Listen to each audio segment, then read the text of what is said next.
Hello, my name is Taja Thompson, and today I'm going to be answering the 5 questions on implicit bias. I hope that I'm saying the word right.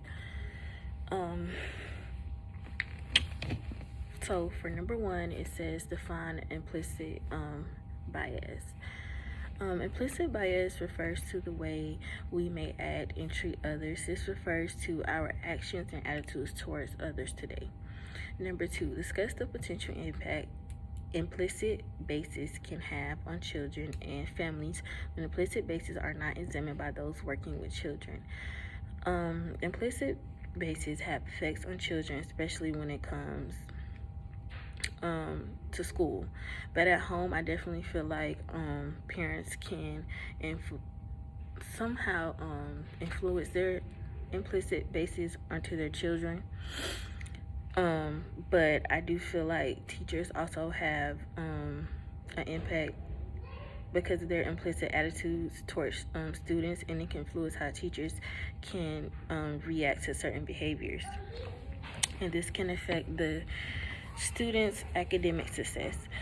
I was reading the article, and I'm going to cite my references in a Dropbox, but it says that the impact of school discipline has on school-age children is devastating. When it comes to families, biases sometimes harm the families of how socioeconomic status. This involves child welfare, and sometimes child welfare professionals address their own biases when it comes to working with families, and that comes from developing like a schema, basically, and it's in our brains, and it basically like what helps you predict things, what tells you to predict things a certain way. Number 3 is, why is it important to understand and challenge our implicit biases? It is important to understand implicit biases because it has a huge impact on our world, referring to education, professional environments, families, and so on.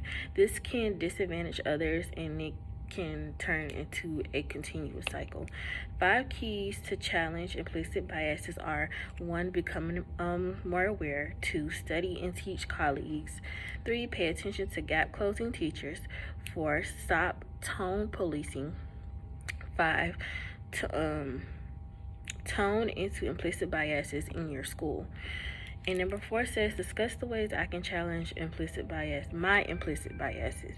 And I said that based on the 5 keys, I would say that I should definitely become more aware.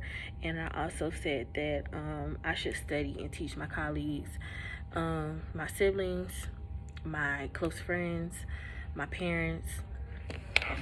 And that's all I have. Well, I did write like a little like something at the top that I read, and it says, one way to prevent implicit biases is our decision-making process, which requires recognizing our biases, basically.